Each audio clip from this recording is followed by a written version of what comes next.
everyone. Welcome to the Hudson Theatres and welcome to Fringe. My name is Mike Abramson. I'm one of the theater managers at the Hudson and a very, very, very avid Fringe supporter. You know, all of us at Hudson are so passionate about Fringe. What it has done for Theater Row, what it has done for the entire LA theater community is extraordinary.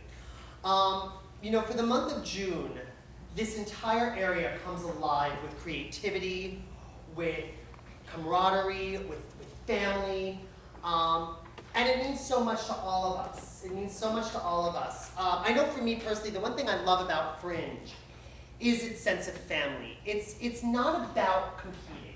I feel like so many other Fringe festivals around the country, around the world, really are about, oh, we're in competition. We need to get the best of Fringe, and we need to get this, and we need to get that. And the Hollywood Fringe is so much about community and support, and just being open and accepting to the arts. That to me is what Fringe is about. And I think you guys, we're gonna have an amazing, amazing year. It's year 7 already, and it just gets better and better and better. With special thanks to the entire Fringe team for what they do and for revitalizing the arts in LA theater. It really is amazing. So let's go now. So I'm going to go ahead and introduce Ben, our festival director, who's going to give you the whole rundown for today. And enjoy the meeting and welcome.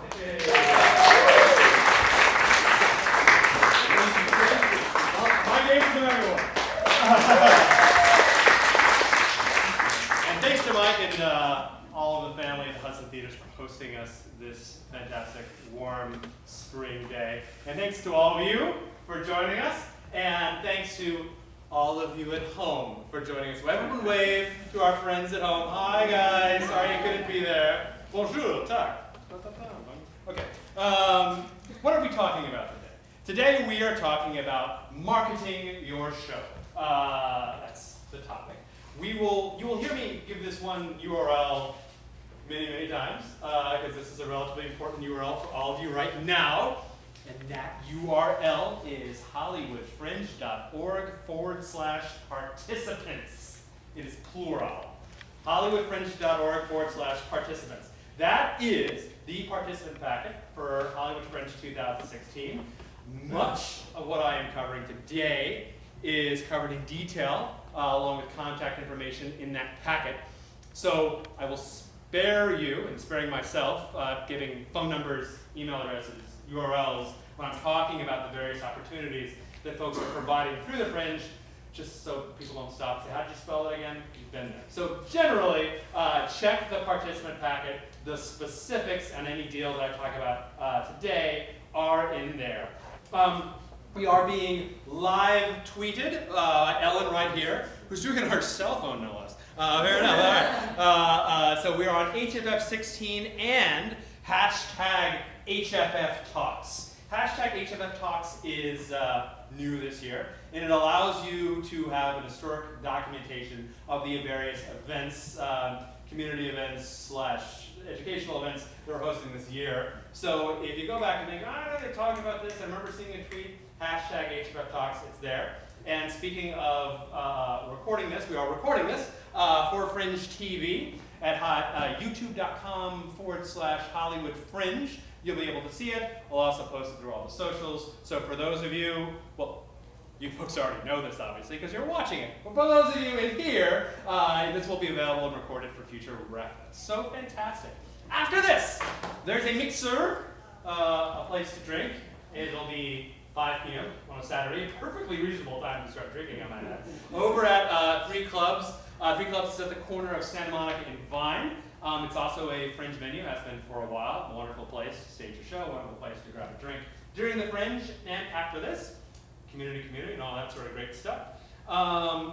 Just a shout out really quick. Some of our best volunteers actually come from our participant base, and it's a great way to sort of get to see the festival from another perspective. For those of you that harbor secret ambitions of one day being on the Fringe staff, most of them come up through the volunteer ranks. Our volunteer coordinator, Stina, is here somewhere. Stina, are you here? She's downstairs. She checked you in. She's wearing a tie-dye Fringe volunteer shirt.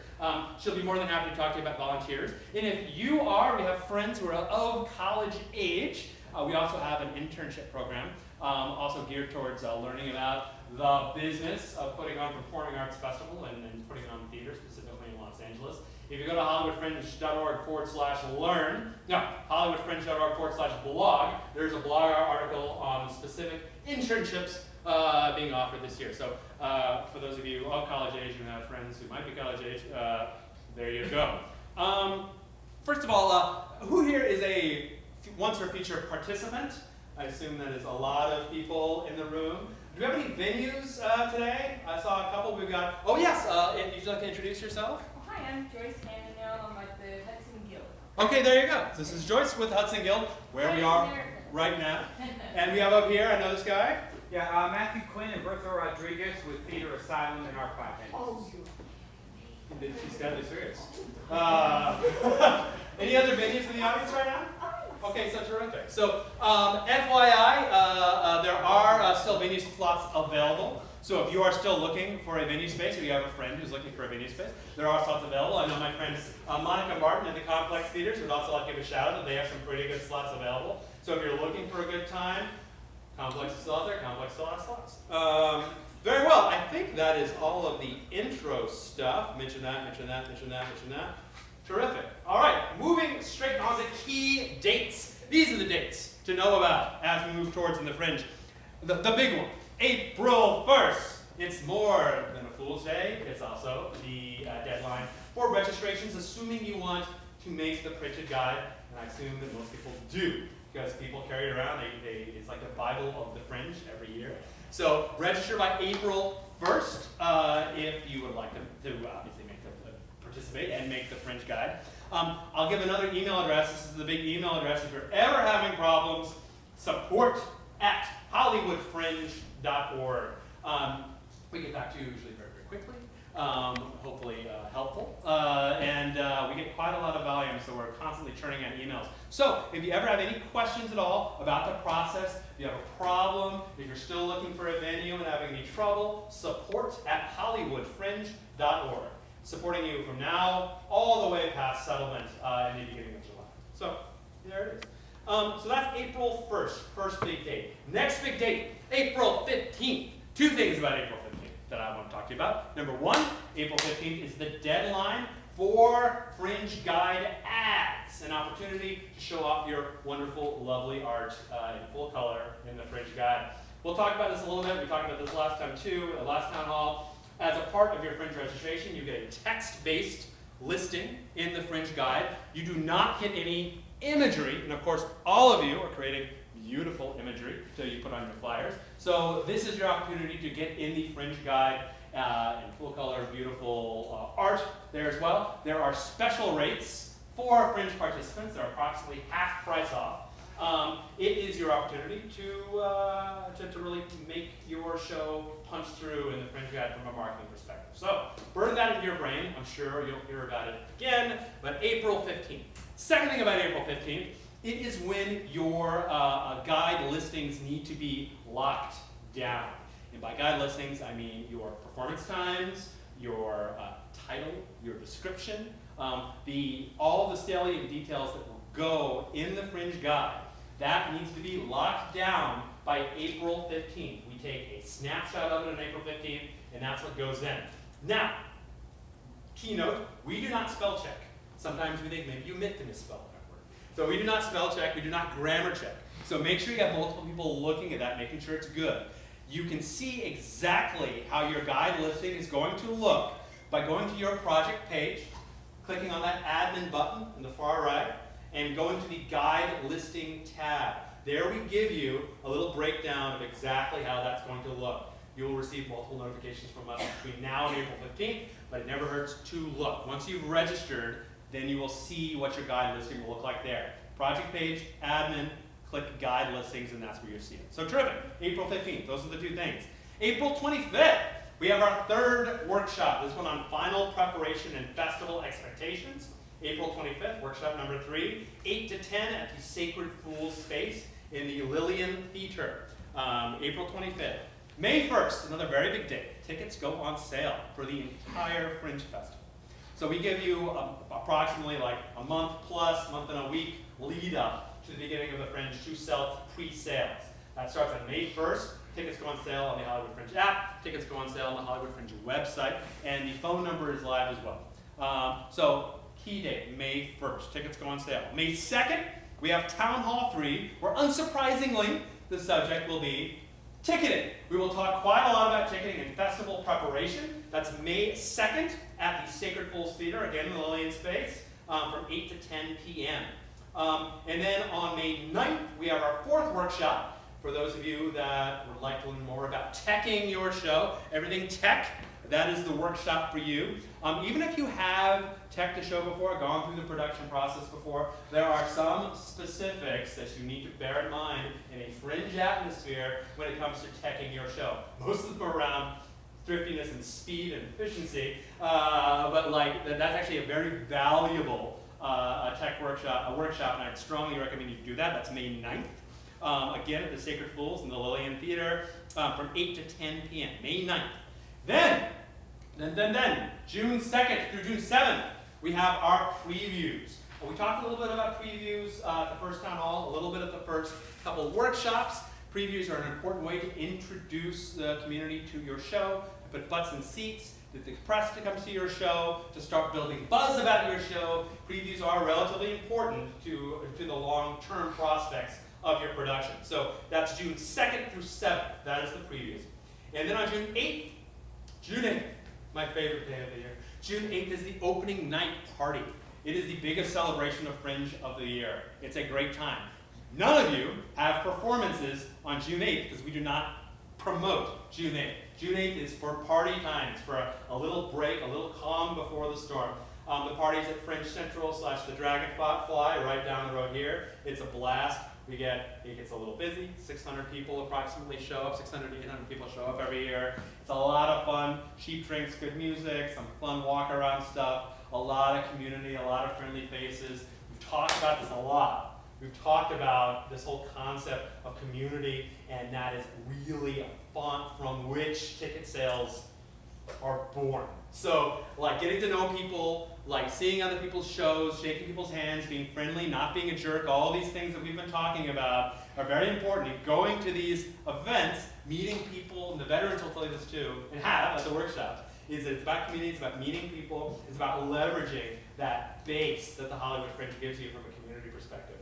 Very important, and the sort of the big launch of Fringe Central starts on June 8th, opening night party. And then the 9th to the 26th, we have this little thing called the Hollywood Fringe Festival going on. So that is the general dates for that. That's more like specific dates for that. And then on June 28th, our award ceremony and closing night party. Now, we're not going to talk much about awards today, but the one thing I will say about the awards is that we have a May 1st deadline for those of you that want to sponsor an award. Now, there are certain aspects of your organization that are required to sponsor an award. One of them is not paying any money, but there's a few things like you do need to be incorporated, you do need to do X, Y, and Z, you need to have your act together, it needs to be a legit award. But you can learn more about the how, what's, and where's about sponsoring an award, again, by going to hollywoodfringe.org/learn. There you'll see an article on sponsoring an award. If you're interested, information is there as well as a form where you can submit your application to sponsor an award. So again, hollywoodfringe.org/learn, and then you will find an article there on sponsoring an award. Now, during the Fringe, the 9th to the 26th, we also have several, we talked about community, we talked about getting to know people and being social and da-da-da-da. We have several parties. You will find the specifics of the parties listed in your participant packet at hollywoodfringe.org/participants. Specific dates, themes, ideas. We have the opening night party, of course. We have the closing night party, of course. We also have a party called Fringe Rocks, which is a lot of fun. We have live band karaoke. For those of you that always harbored that sort of inner desire to be a rock star and have a badass band behind you as you sing songs. We've got great singers in the Fringe. We also have people full of enthusiasm, and that's just as good. So we absolutely encourage you to go to that. It's a lot of fun. We've got I don't know, this is our 6th year of doing it, I think, the Fringe prom, the prom that every theater kid wanted to have in high school, we have at the Hollywood Fringe Festival. That's a lot of fun. There's a specific theme. Has the theme been decided this year? No. No theme yet. So there will be a theme. We're going to be voting on it. All right, that'll be a fun thing to do. We're voting on a theme. Not going to talk about that now because honestly, no one's told me a lot about it yet. But then there will be. It's nice not to do everything. There will be voting on a theme for that as well. And then I talked about Fringe Rocks. I talked about Fringe Prom. I'm missing. Yeah, What? Fringe Runway. Oh, Fringe Runway. Of course, that's a really fun one too. Fringe Runway is like a fashion show at Fringe. Which is fun. So if you have particularly interesting costumes as a part of your show, this is the time to show them off on the runway. We have particularly catty judges that will sit there and mock you as you go up and down, but in a good, fun, community way. So Fringe Runway is actually quite a blast. Okay, so moving on to the marketing of your show.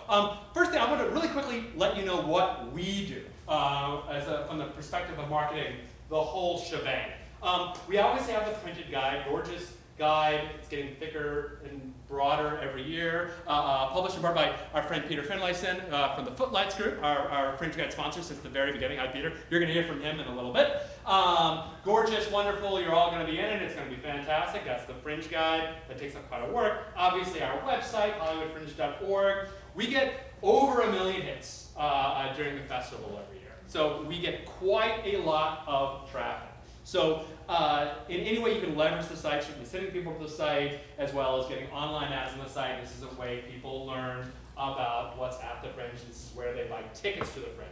About 99% of the non-at-the-door tickets are sold via the website and have been since the very beginning. So check out the website. We also have apps. The apps are updated right before ticketing goes on sale. Tickets go on sale, but they currently are available on the Play Store and the iOS Store, the Apple Store. So you can check out those apps as well. Okay.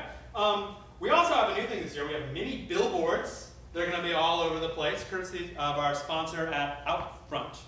Right, Outfront. So there will be mini billboards all over the place. Because one of the things we've learned, one of the things that I know I've talked about before is this whole rule of 7 impressions, and then it gets you in your brain if it's something you might want to buy or do. So we have many things all over the place to remind you, sort of hit, and that's how our marketing works. And how I might suggest, and I might suggest right now, is that you have your marketing works as well. Just having one thing isn't enough. Keep in mind that everything doesn't need to cost money. There are ways we'll talk about a few of them, absolute ways to market your show without spending any money. But the idea is impressions. Think about impressions. Like, try to figure out a way where someone can see some sort of art for your show, learn about your show, hear about your show 7 times. And then that's when scientists have said, marketing scientists have said, when it clicks in your brain, it's like, oh, that's the thing I could do. And actually, knowing that, now go through your lives and try to remember how you learned about that new television show that you really want to watch, or that new movie that you really want to see. And you probably just didn't see it in one place. It was probably drilled into your head multiple times. And that's what we try to do for Hollywood Fringe marketing. That's a big part of our strategy, and that's how you should think about marketing your show. Is how many little impressions can I get into people's heads. And they're like, oh yeah, that show, I heard about that show. Is that good? It is? Well, I should buy tickets to that show. Pulls out the app to buy tickets to the show. That sort of thing. Pole signs, we started a few years ago. Speaking of impressions, we realized, and I think it's based in sort of science as well, that Los Angeles people drive quite a lot. And we have built our marketing strategy around the drive time quite a lot. So these pole signs, these signs you see, you just say LACMA or they say Red Hat all over the place, right. Other arts organizations, we've got those. You'll see those going up in May. You'll see those start to go in May and all through June. Pole sign, and all of what we've identified as key demographics around the Los Angeles County area. So we'll be seeing quite a lot of those, and you'll say, hey, you can tell your friends that I'm in that, and you'll feel very proud and cool about yourself, which is really why we do it, to make you feel cool. And social media, obviously we're all over social media, Instagram, Twitter, Facebook, et cetera. We have a vast newsletter list at this point after 7 years. We blast. Radio, we do radio ads every year, NPR affiliates. So we determine that as, again, drive time, people listen to the radio. Therefore, we do advertising on the radio. Fringe TV, as well. We have this quite a lot. And this year we have, we're doing backstage segments again. And if you look in the participant guide under hollywoodfringe.org/participants, you'll see how you can submit your name as a possible interviewee for Fringe TV as well. That's another good way to get you out there, and that's all on our YouTube channel, youtube.com/HollywoodFringe. We have a lot of fantastic partners as well. We work with some of the partners that are in this room right now. We do trades, we do whatever we can to get the word out there through the voices of our partners. So, and again, this is something you can do too. You can find partners, and sometimes, guess what? The partners are sitting right next to you. There's a lot of shows that partner with other shows, and they share promotion. Promotion in a big city can be difficult. Trust me, I know. Promotion in a big city can be very difficult because there's a lot of noise. So sometimes banding together, working together as a community, figuring out how you can, and there's various different strategies, ask the workshop panels when you go to the workshops, like what strategies they use to team up. Go back and look at some of the old workshops and you'll find some strategies there as well. And then other opportunities. The great thing about, when the opportunity comes up for us to work with another partner such that we can exchange ideas and exchange promotion, retake. So, and I would, as I said, I'd say you do the same thing. Okay, that's all I'm going to talk about now about festival marketing. I'm going to talk about a couple things, opportunities directly through the Fringe, and then I'm going to talk about some opportunities through the partners. They're all very articulately discussed in hollywoodfringe.org/participants in your participant packet. I'm going to go over sort of a high level here. The first thing is we talked about Fringe guide ads. They're, as again, due April 15th. This is your, they're heavily discounted for you guys. They start at $125 for a quarter page. And a quarter page is actually pretty good. I will say this for the folks that put together the guide. Please check your dimensions. The dimensions are laid out at hollywoodfringe.org/market, or click on the market and hollywoodfringe.org, and it will take you there. When you go to guide ads, note the dimensions. Note some bleed, some don't. If you don't know what that means, it's fine. Your graphic designer does. Bleed basically means goes all the way to the edge, as opposed to sort of like a box. So if, for example, a full-page Fringe guide ad, which are a fantastic marketing opportunity, they bleed all the way to the edge, whereas a quarter-page ad is sort of like in its own box. So that's what bleed means in graphic design terms. So check those dimensions. If you ever have any questions, again, support at hollywoodfringe.org. We'll show you how all that works. Then we have premium guide ads. For those of you that go on and buy a full-page ad, a fantastic promotional opportunity. Again, extraordinarily cheap for participants as far as what you're getting. We have certain pages like the centerfold, the first page when you first turn it, and the back cover. They're all up for grabs through our auction. Now, after April 15th, you'll get a letter from us saying the premium guide art auction is about to begin. In which case you can throw in bids. This is our way of being fair. It's a lot of people want these ad spaces. Obviously, the centerfold, the back page of the Fringe guide are valuable places for advertising. We want to make sure it's fair who gets it. That's sort of our thing. Okay, and again, hollywoodfringe.org/market. That's where you buy online ads. That's where you buy the print guide ads. All right, let me that page. Very good. We talked about the proof. Talked about proofing your ads. Great. So let's talk about guide listings just for a second. We talked about it before. Again, verify listings by April 15th. We talked about where to check it in Project Advent Guide Listings. What you get in your guide listing: title, the title of your show, believe it or not. And for those of you that don't have a title yet, strangely a lot of people, that's fine. You do not need a title for your show until April 15th, when it needs to be locked down. So title, pricing, description, the dates of your performances, the venue and space of your performance, the duration of your performance, and performances, and flags. Specifically, when we say flags, we mean things like family-friendly, includes nudity, everyone's favorite, flashing lights, stuff like that. I said this the last time, I'll say it again, family-friendly. Okay. Please, take that relatively seriously. I'll say this as a parent as well, because a lot of people are looking for family-friendly shows. We had a show called, pardon the language, Zombie as Fuck, that happened a few years ago. It's a great show, it's fantastic, but they listed their show as family-friendly. So we, of course, called them and said, hey guys, I'm not entirely sure this is family-friendly. And they're like, oh yeah, you're probably right. So again, use caution when marking that family-friendly thing. As far as when you go and check your guide listing, if you see inaccuracies, first of all, don't panic. Do not push the panic button. There's information there on how to fix some of the inaccuracies. There's some stuff that you can fix, and there's some stuff that only your venue can fix. Venues fix performance dates, times, and durations. You don't control that, your venue does. And we do that just because otherwise there will be a certain level of chaos. So your venues control your dates, times, and location, the duration. So if you see those inaccuracies, contact your venues. If for whatever reason you don't hear back from your venues, they're all very, very busy. If you don't hear back from them, you can contact us and we'll help you touch base with your venues. And it will all be fine. We have no vested interest in putting inaccurate details in the guide. So we will work with you aggressively to get those fixed. You can fix your show name, your pricing. Remember, you guys set your pricing. There's no uniform pricing at the Fringe. You guys set it. So if you want one show to be paid what you can, the next show to be $10, the next show to be $12. If you want to charge $30 per show, you can do that as well. Again, the average show price is $12. Unless you have a built-in, I know I'm going to put a show on, I know 1,000 people are going to want to see, I wouldn't veer too far above $15. So that's important. Make sure when you're doing your budgeting, check Town Hall 1 for all the fancy math I give you for doing your fancy math. I give you for doing your budgeting, but make sure you build that into your budgeting. So anything above $15, I'd say you're slightly in the danger zone. The two things that people care about at Fringe, who go see shows, are the cost of the show and the duration of the show. Both are considered expenses in a sense, because people like to see multiple shows in a day. So if your show's 2.5 hours, I'm not saying don't do a 2.5 hour show. I'm just telling you now, out of fairness, that if you do a 2.5 hour show, you're going to be in the minority. And some people won't see your show because it's too long.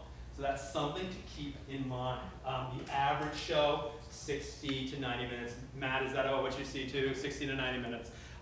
Anything above that, you're in a bit of a risk zone. So make sure, again, if you're going to do a 2.5 hour show, make sure it's good. That's the big thing. So you make sure it's going to generate incredible buzz, unmissable at the Fringe.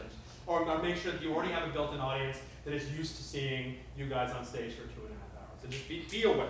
And then price is since people are seeing show, they're thinking in their mind $10 to $12 a show. Some pay what you can, some more, some a little more, some a little less. So if you have a $20 show, you're going to be busting some budget. People, I want to do that show, but $20, just bear that in mind. That being said, charge whatever you want, because you can. You can have $100 show tickets if you want to, if you're kind of David Copperfield or something. David hasn't approached us quite yet this year. But just be aware. Be aware that's a thing. So yes, you can fix your show name, you can fix your pricing, your description. Note with your description, big question in sport every year. For your short description, you have 300 characters of space. A character is not a word. Big. A space counts as a character. A character is ABC, 1, 2, 3, space, exclamation point, period, dash, etc. That's a character. So in your guide description, you have 300 characters. Now in your long description, go for it. You can fill it however much you want. If you know HTML, you can also add links and stuff to your guide description, if you so choose. I would say keep it as simple as possible, but you do have that option. So yes. So that's your guide description, which is also the 300 characters for your guide description, which by the way also shows up in the mobile apps. So the mobile apps in the guide leverage that 300 character description. You can fix your age requirements. Again, say no to family friendly. Think about it. If your show's about the porn industry and you want to show some stuff on stage that might be considered NC-17, please don't put 12 and up. I mean, that's sort of an obvious thing, but just be aware that there are parents out there looking for family programming, and if there's that sort of adult material that we all know and love in your show, then it's altogether possible you're going to have some very raging, angry parents on your hand, and trust me, parents know this as well, but this is not what you want in your life.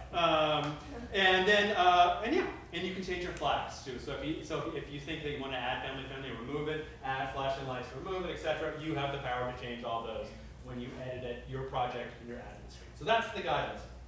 Fantastic. There will be questions at the end. So fear not. If you have questions, just hang on to them. We'll definitely get to you. Okay, so let's talk for a moment about Fringe online ads. Fringe online ads this year are about twice as cheap as they were last year. So we give you much more impressions for your buck. Now, what is an impression?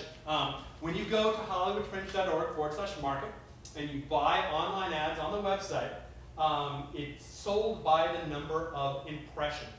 An impression is, I go to hollywoodfringe.org, click on a link, I see an ad on the right corner, the right side, that is an impression. I have now made an impression on it. When Joe Schmo and Lisa Schmo check as well, impression. That is what an impression is. If you still have any questions, feel free to ask. That means other people probably have questions too, and they'll probably thank you. Questions too, and they'll probably thank you. When you buy the impressions, that means a pair of eyes have seen it. Remember we talked about that 7 impression rule? That's sort of the same idea. Okay, great. Consider the timing of your ad. In the beginning, like right now, for example, there are fewer ads to compete with. As a positive side and a negative side. The positive side is there are fewer ads to compete with, so you're going to see your ad more. The negative side is you're going to burn those impressions a lot faster. And I'm not saying don't do an online ad right now. That's a good strategy. Because right now, between now and April 15th, you're going to have a lot of participants checking the website. Because they're shopping around for venues, they're buying ads, all of these things. So if your strategy is to pull in Fringe community members, meaning current year participants, now's a great time to run Fringe ads. Just know you're going to burn through those impressions a lot faster than, say, in June, when there are, at any given time, 50 to 60 live ads happen. So people won't see your ad as much, but you'll also be able to sustain those impressions through the course of your ad buy through the course of the fest. So right, that's the difference there. Again, Hollywood Fringe online ads available through hollywoodfringe.org/market. And as I mentioned, significantly cheap this year for participants. Again, half price what everyone gets, and you get basically double the bang for your buck over what you got last year. So there, Fringe guide ads. Let's talk for a second about other promotional opportunities. Actually, longer than a second, pretty much the balance of the remainder of the part where I talk. Let's talk about other promotional opportunities. I mentioned in the beginning, Mr. Peter Finlayson is our guide sponsor. We've been working with him since the very beginning. Extraordinarily supportive guy of Los Angeles theater. You've probably seen him around. Publisher of Footlights, author extraordinaire, bearded fellow. And I invite him up on the stage to give a little information on Footlights.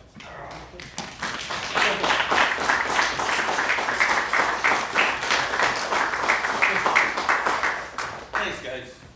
Good morning. Actually, I'm here as representative of all your parents to tell you you're crazy. Nuts, theater, there's no money in it. Okay, I've done that. Actually, look at me, I'm old, okay? I'm very old. And I still love theater, and I still believe in theater, and you guys are doing an amazing job, and you're doing the most important thing that you can possibly do. And that's starting by creating something vital and important and relevant to you and to people that you want to see in your show. What Footlights does is we try to help you promote that, okay? In conjunction with the Fringe, we obviously help there. We also offer you numerous marketing opportunities. One of them is that we do create programs for your individual shows. If you want them in the marketing pack that Ben has been talking about, there's information. You can get programs as little as quantities of 100, going up to 1 million if you want, and we can do that. We also offer advertising in the published version of Footlights, okay, which currently serves about 40,000 people a month throughout Los Angeles and all of the great intimate theater that Los Angeles has to offer. That's in the parlance of the advertising lingo, that's about 80,000 pairs of eyes that are theoretically going to see that ad in the course of a month. And those ads start as little as $40 for a month, okay? So check that out. We also have online advertising available for you. Check out our website, footlights.click. That's all, footlights.click. theater-centric site. It's about finding shows. We're going to have a special page that is just about the Fringe shows. And if you buy an ad in our program, you will also have your ad appear online in our regular section. So these are just some ideas. We have a very active social media. We do a lot of tweeting. We do a lot of Facebook promotion. And we are here to make sure that your message gets out, because you know what? If your show is a success, then you have an opportunity to bring it into the intimate theater scene. From the intimate theater scene, we go on to bigger and better things, and that's why we're here. We want to see theater receive the recognition that it deserves, and that's why you guys do what you do. So thank you, okay? And enjoy yourselves. Oh, wait. If anybody wants some more information, I have some handouts, and sign-up forms if you want to get info. Thank you. Thank you, Peter. Thank you. Is anyone in this room, hopefully, is anyone not? I'll say, who's heard of Stage Raw? The what? Okay, fantastic. Founded by publisher Stephen Lee Morris, who a lot of you knew as the former editor-at-large of theater for the LA Weekly, and now the LA Weekly has decided not to do much theater coverage. Stephen Lee Morris started Stage Raw with a few other folks. It's a great resource all year, not just during Fringe, obviously. A lot of people in the theater community and a lot of theater lovers in Los Angeles check this site quite often to see what to go, what to see, what's good. They are generously offering 20% off ads in Stage Raw. More information there. Again, hollywoodfringe.org/participants. Check out the details, how to get in touch. Backstage, folks have heard of Backstage, I think. They're also offering major discounts off on notices. So if you're looking for actors, directors, stage managers, technical people, etc., Backstage is a great place, a great resource to use. And Fringers get a big discount on listing their notices in Backstage. Discover Hollywood, folks know about this. Most of you are probably not tourists, so maybe not so much. It is the major Hollywood mag for folks coming in to Los Angeles, enjoying Hollywood. But like looking for George Clooney on Ibar, those other folks, they're reading Discover Hollywood. So they're also offering discounted ads there. We do a big Fringe splash with Discover Hollywood. They're very supportive folks. The same, for those of you that know the Hollywood Arts Council, it's run by the same people. So check out Discover Hollywood. Again, information in your participant packet. You know the URL by now. And I'd like to introduce now a gentleman we've been working with from the very beginning. Folks know Bitter Lemons. Folks have heard of Bitter Lemons, the review aggregator site, plus a lot of other stuff. I'm here to introduce Mr. Colin Mitchell of Bitter Lemons to give you a little information on what he's after. Come on. Thank you very much. I'm Colin Mitchell. I don't come out in public too often because there's contracts out on me, but for the Fringe, you laugh, but you laugh.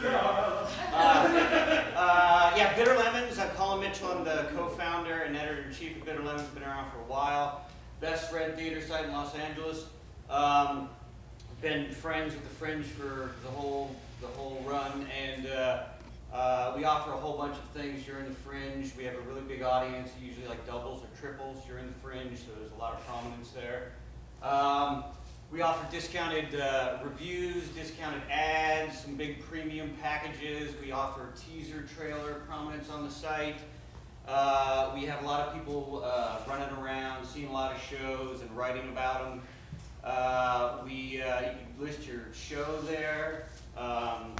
We also sponsor the Bloat Award and the Trailer Park Award with Matt Quinn Combined Art Forum. It's a teaser trailer award. The Bloat Award is not a irritable bowel syndrome problem. It's it's the zaniest, anyway, it's a good award. Check it out. What else? Yeah, just come on over. It's bitter-lemons.com. You can, you can send us if you have any questions about anything. Contact at bitter-lemons.com. Come over to the site, check it out. You'll see we're kind of a little bit different than other people. And we have the lemon meter. Oh yes, we have the lemon meter, which is an aggregate review system, kind of Rotten Tomatoes for live theater. But for the Fringe, we do the Fringe meter, which takes the user review data and creates a Fringe meter on our site that changes almost in real time as the data comes in. It's kind of a cool little meter, and you can see how the community is reviewing your show and stuff like that. It's a pretty cool thing. But we got a lot of stuff going on there, and if there are any aspiring journalists in here who want to get some exposure, we always open up Bitter Lemons to sort of those first person on the street sort of feature stories and stuff like that. Just come on over, give us a shout, have a good time. All right, thank you, Colin. As I'm going through this, I'm just thinking, like, wow, like the people you've already met, that you're about to hear, are pretty much combined represent like the heaviest hitters in Los Angeles theater, and they're all very generous with the Fringe, which is fantastic. So a lot of the opportunities Peter and Colin and Beyond are providing during the year will be very, I don't want to say expensive, but dear. From your perspective, but for you guys, they're very generous and they're opening their doors in a big way. So this is a great opportunity, not just to get promotion during the Fringe, but sort of launch or enhance your Los Angeles theater careers and dare I say world theater careers. So it's actually, I'm pretty impressed with all of us. So I just wanted to point that out. Diane from Fractured Atlas, are you here? Oh, there you are right in the middle. We haven't met yet. Nice to meet you. All right.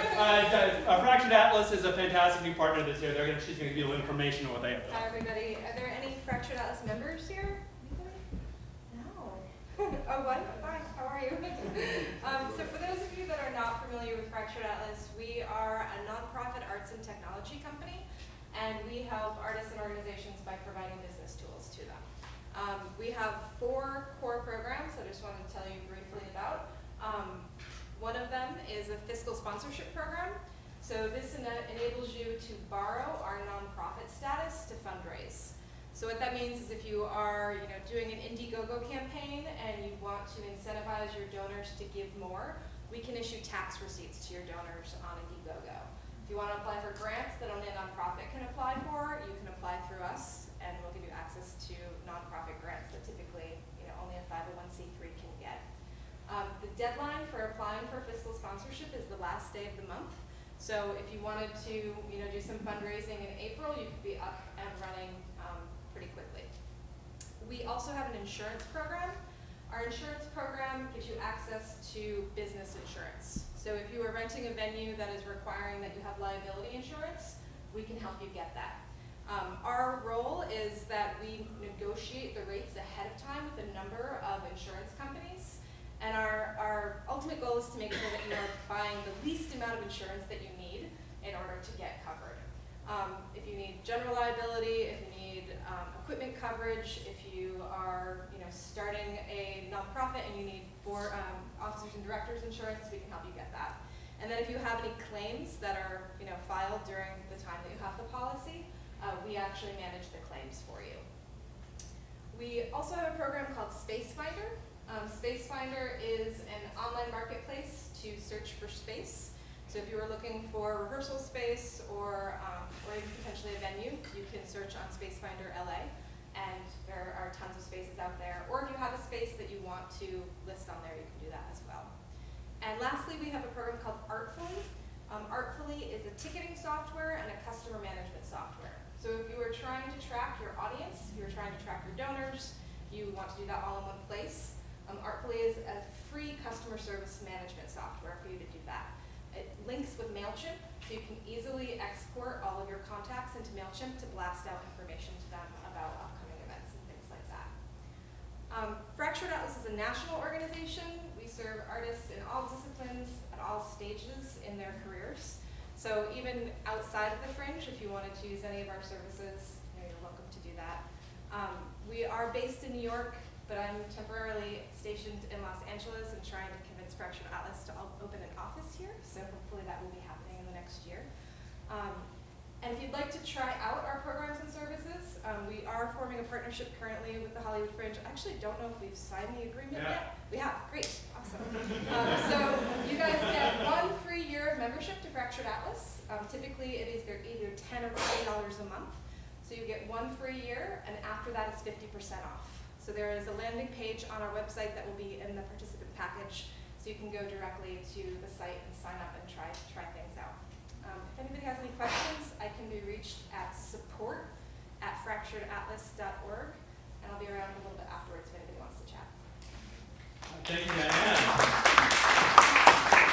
So that's a really exciting opportunity right there. I mean, that's a lot of money that you can save. It's a great on-ramp into Fractured Atlas. So for those of you that aren't 501c3, I know exactly how difficult it is to become a 501c3. This was like me in an office in 2008 filling out like this much paperwork. It's a big deal. To provide people with an incentive to give us money in the form of tax deductions. So the fiscal sponsorship stuff she was talking about, from the perspective of fundraising, that's a big deal. So that's really worth it, especially because they're giving that cheap membership to Fringe. So please take that seriously. It's a great offer.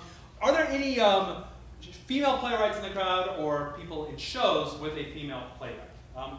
Fantastic. Okay, that's fantastic. From the very beginning, we've been working with the LAFPI, the LA Female Playwrights Initiative. You can learn more about them at lafpi.com.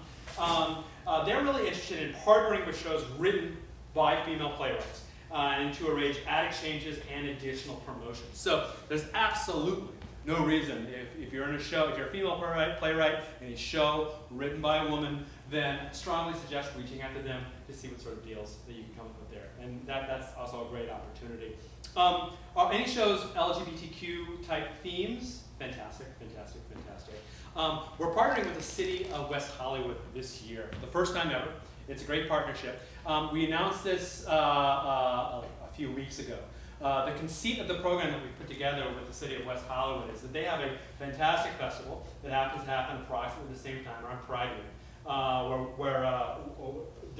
as the Fringe.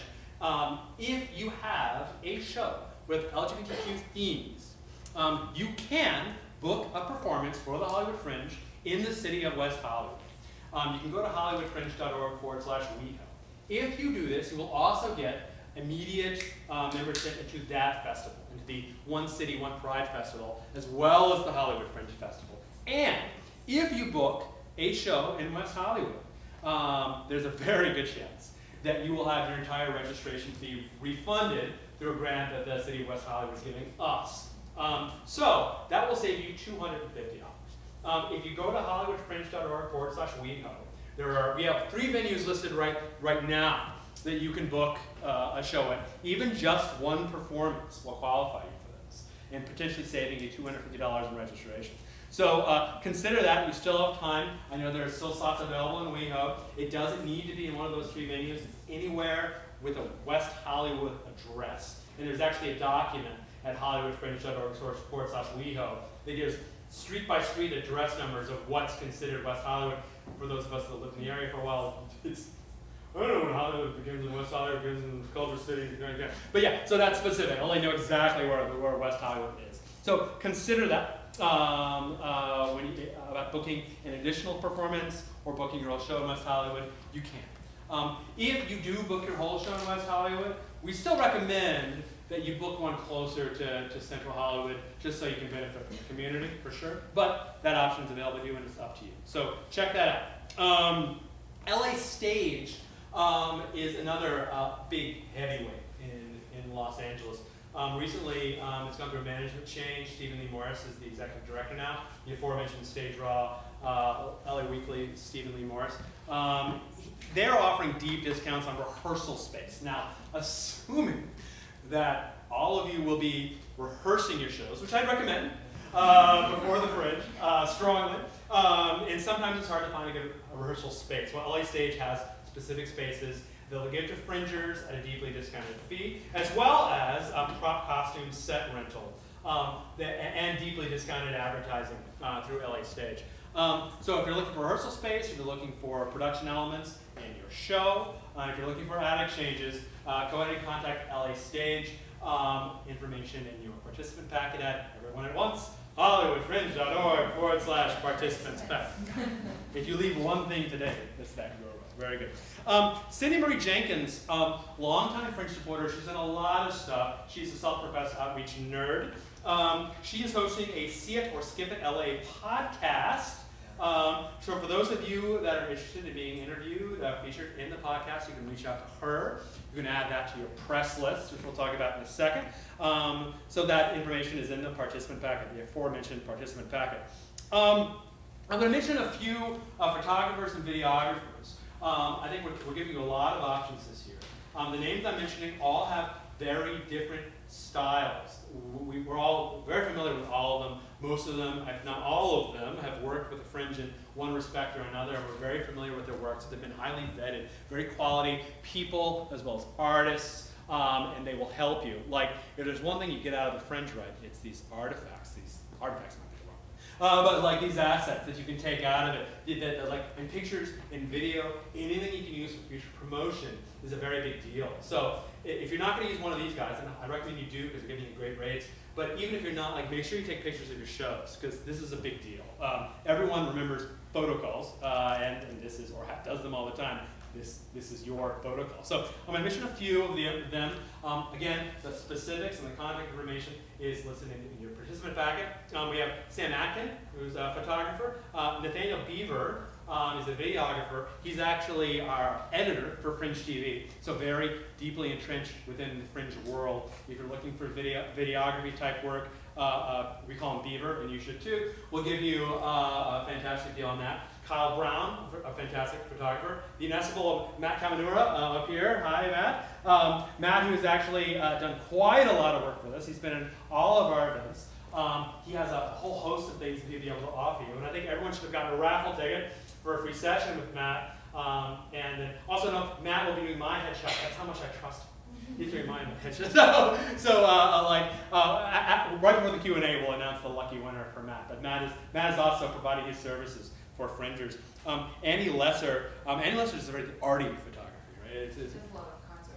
a lot of concert photography, right? So check out, I'll say something about all of them. Check out the portfolio, see if their style matches you. And sometimes, I mean, God knows we do this. Like multiple photographers contribute to our photographic resources so that we have different, interesting styles. They're all real artists, and they all have their own aesthetic. So match your aesthetic with these photographers and then contact them. And then Adam Southard, who's Southard? I never.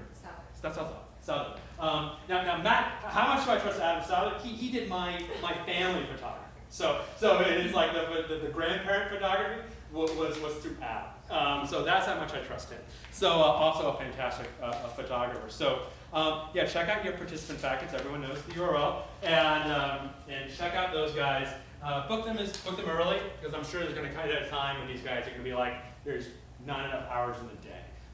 So definitely work with those guys. All right. Let's talk about flyering. I've said before, and I'll say it again, fringing is flyering. I mean, in this digital age, a little less so, but still, part of that core, like you hear the term like all politics is local. Retail politics, this sort of concept of going up, handing people things, making that face-to-face contact. Your business card is your flyer. Everything you need to know needs to be on that flyer. Now, I'm going to go through a few of Ben's famous rules about flyering, things that really make me angry about some flyers, and the things that I love about some flyers. So let's talk about that, if you will. The first thing I want to make very clear, take away this, and we're going to keep letting everyone know this, is that at Fringe Central, which for those of you who saw the announcement is at the Dragonfly again this year, wonderful bar, a wonderful club. We love that place. It's going to look fantastic during June. You guys want to have posters, which we allow, and your flyers at Fringe Central. There's absolutely no reason not to do that. It's not like it costs you any money. Like that, because that's a lot of people are going through, they're looking at flyers, they're drinking, they're looking at flyers. It's a whole thing, a lot of strategies you can use there, but you want them there. To have them there. Granted, we have hundreds of shows every year, thousands of performances. I can't list them all right now. I can't, like there's no possible way that any Fringe staffer could. Now the problem is there are a lot of other shows happening, there's some shows happening, some brave shows happening during Fringe that are not associated with the Fringe. Sometimes they come and they like to put their flyers in Fringe Central. We don't allow this, simply because there just isn't enough space. We like to promote all of LA theater at all times, but in this case, because there's limited space for everything, we say we only allow Hollywood Fringe partners and participants to promote their shows/services in Fringe Central.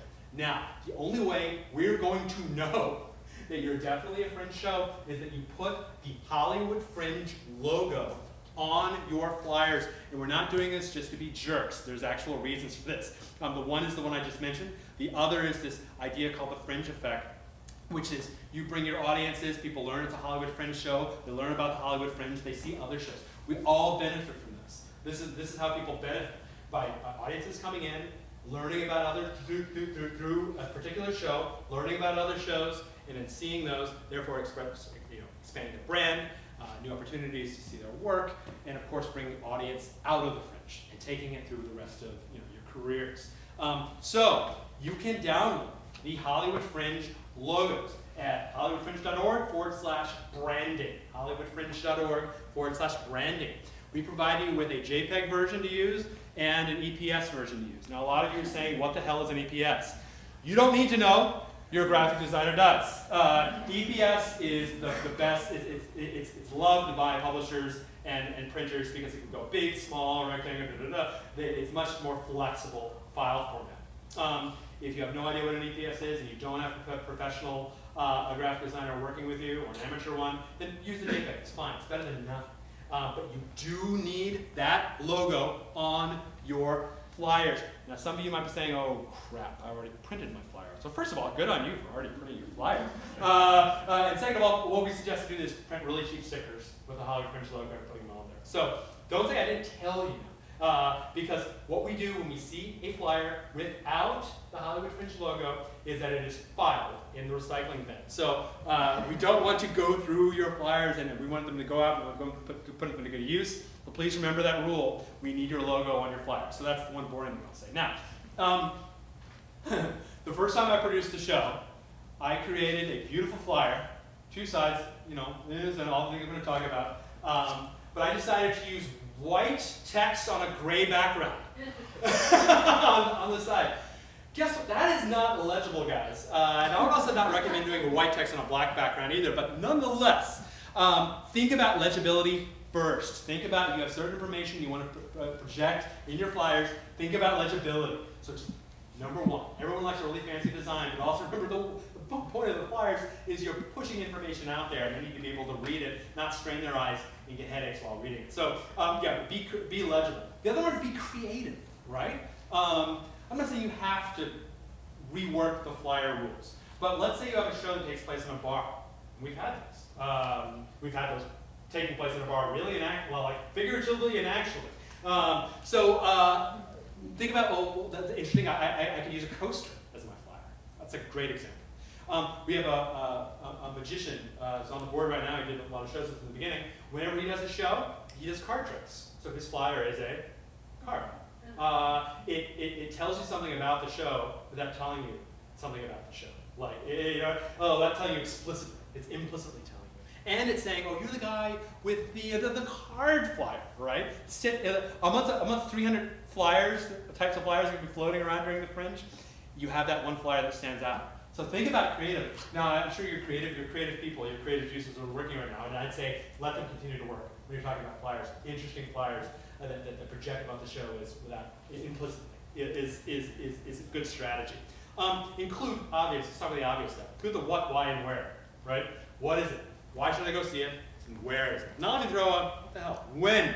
Include when as well. When. Oh my God, we all start with the letter W. What, why, where, and when. So think about that. Okay, here's the thing. We're talking about a pet peeve. How are we doing on time? It is 4:09. That's amazing. That is a cleaning product. Okay, here's a big thing.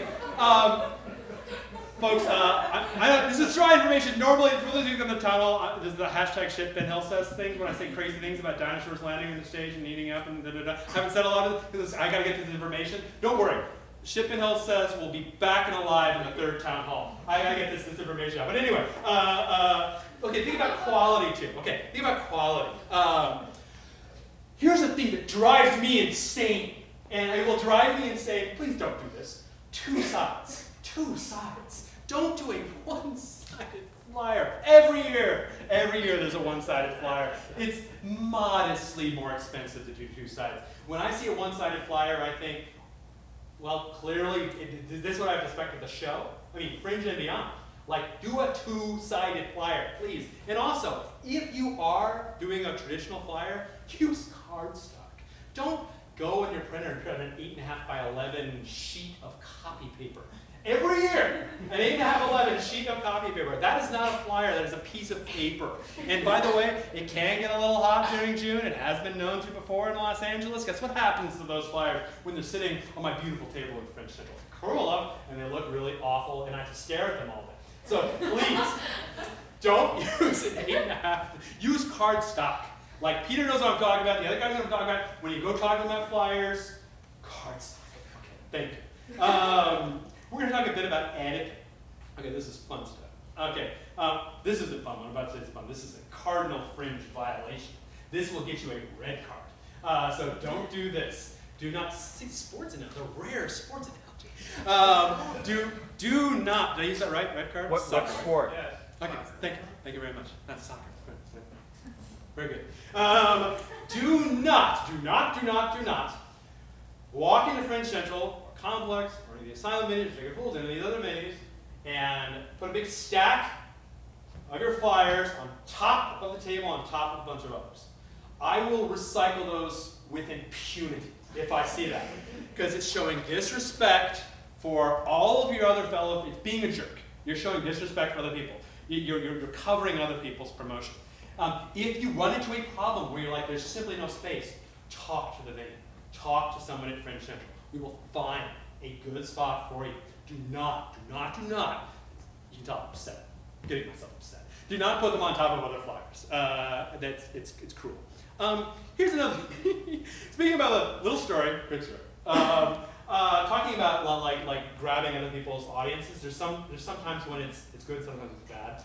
Here's an example when leveraging another participant's audience is bad. Did happen first year at Fringe Central back when we had a performance space. They did curtain call the previous show. Everyone's leaving. Guy in the audience sitting around where you are sitting stands up and goes, "Ladies and gentlemen, I also have a show." Don't do that. Don't do that, please. That's like the rudest conceivable thing you can do. What you can do is obviously there are shows that have big audiences at the Fringe. Hopefully all of your shows are included amongst this. And when those audiences are done, they have a tendency to leave the theater, as one does.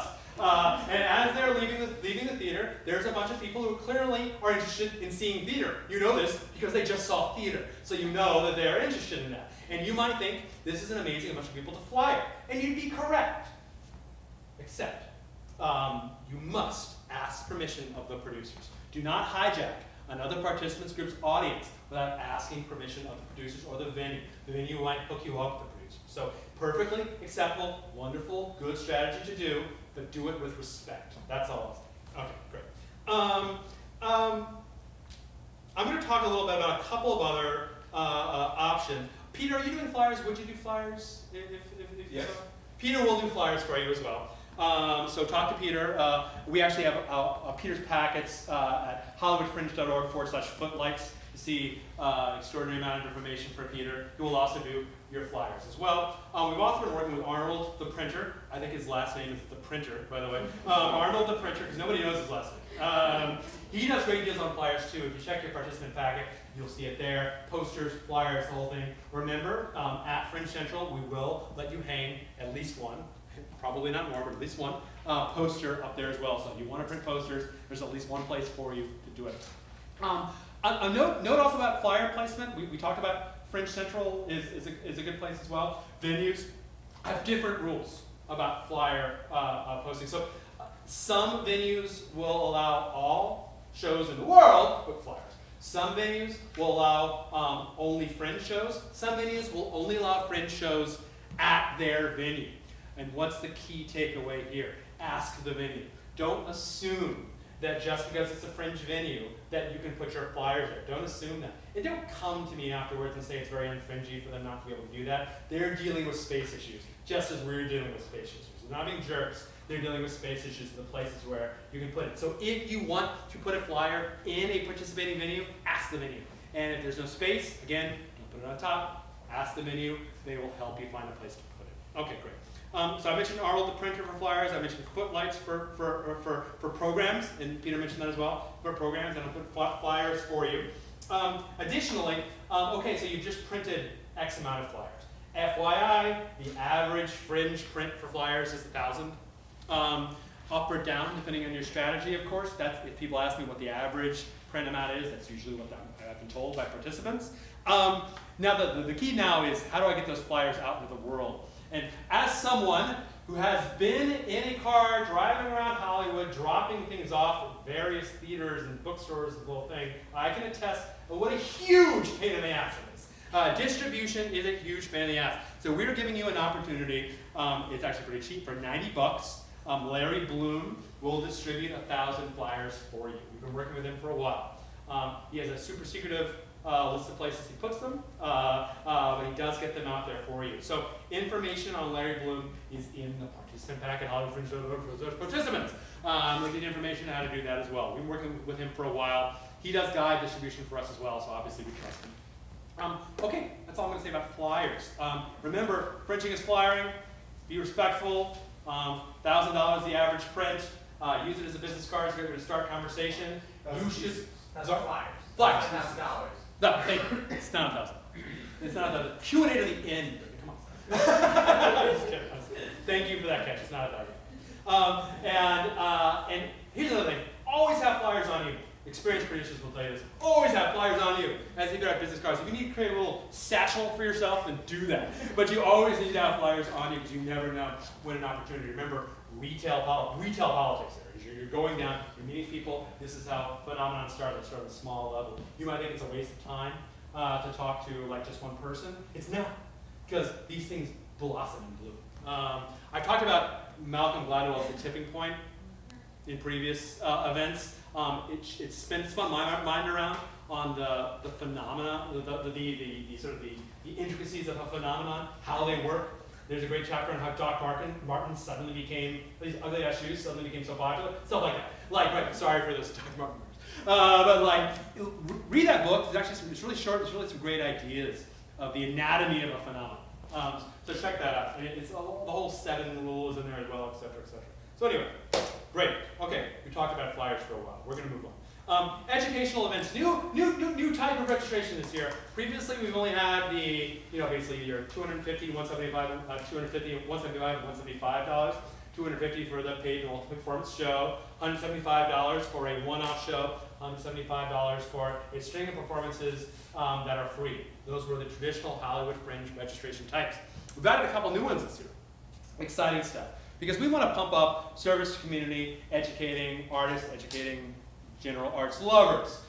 So for those of you that fancy yourselves as instructors, workshop runners, those who like to lead educational events, and maybe have an educational event, speaking engagements that they use, we have a couple new registration types. If you are a Fringe participant, actually, and you have a venue where to put on this, your educational event, you may register an educational workshop for free. So you get one educational workshop for free. A couple caveats, so check out when you register that. There's actually a blog article on this as well. If you go to HollywoodFringe.org/blog. For example, your guide listing won't be the same glorious guide listing that you guys will get. It'll be a little smaller and in one place during the guide. But for those of you that would like to push a workshop, it's also a great way to say, if you liked what you learned here, I also have a Fringe show and where you can see all these fantastic ideas in action. It is a way to help promote your show. It's also a way to help make Los Angeles theater and world theater just generally, and performing arts generally better. So by your wisdom, your talent, put towards an educational environment. For any classes you want to run above one listing, or if you're not a participant this year, probably unlikely if you're in this room right now, but those normally cost $50. So as a participant, this is a $50 discount to you. $50 to 0. So great. Let's talk about press. A lot of you, I'm sure, have press on the mind, deep on the mind. That's good. Press on the mind is good. We like to crank out marketers in the Hollywood Fringe Workshop and Town Hall series. So it's good that you're starting to think about this. You're probably thinking like, how in God's name do I get the press to come see my show? Well, it's an art. I'll say this first. It's an art form. It isn't like a 1, 2, 3 about it. There's an aspect of seduction. I'd also suggest the book, The Art of Seduction, if you want to look up that one as well. It's actually a popular book. I in a marketing context, it actually has a lot of applications. So I'll say that. It's not just about, Nice hey, to see. hey. That's how my wife, that's how I seduce her. Hey, No. no. So check out the Art of Seduction if you're interested in for some interesting, it's like that gorgeous layout. Anyway, that's enough shilling for things I don't get any royalties for. So let's talk about the press for a second. First of all, the most obvious thing is about previews. The majority of the press is out on the street during previews because of this thing called print deadlines that they want to make a certain day so that in the first week of the Fringe, those articles are out. And that's, by the way, when you want the articles out, the reviews out as well, is the first proper week of the Fringe Festival. So, if you haven't yet, book a preview. If your budget allows, I suggest you do. I suggest, so there's still time, obviously, to go talk to your venues to book a preview performance. I'd also suggest that you, if your budget allows, making it pay what you can. The reason I say make it pay what you can is because your goal during previews, everyone has a slightly different strategy, but I will say generally, definitively, your goal during previews is to put butts in seats, is to get as many people to see your show as possible, and something that attracts is people more than a $30 show is a very cheap show, or a pay what you can show, or a free show. Is getting those butts in seats during previews is important. So book a preview if you haven't, if you can afford it. Also, we have a whole framework on the website to make press releases. So you're saying, how do I make a press release?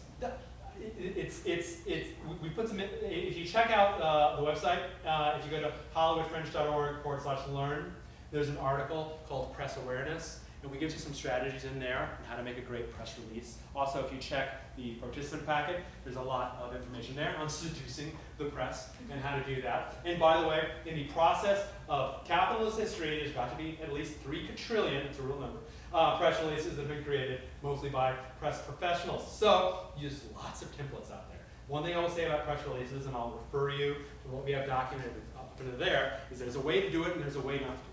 And if you don't do it the way, you will not look professional. And our goal, you coming out of this producer training series, is to make you look professional. So don't try to get all creative on this. Creative on everything else. On the press release, there's a way of doing it, and do it that way. Otherwise, like, there will be some sort of like contextual problem with press people, and they won't be able to read it because it's not written the right way. So like do it correctly and read those strategies. So yes, going back to where I started that train of thought, on the website, we have a framework for you to post your press releases.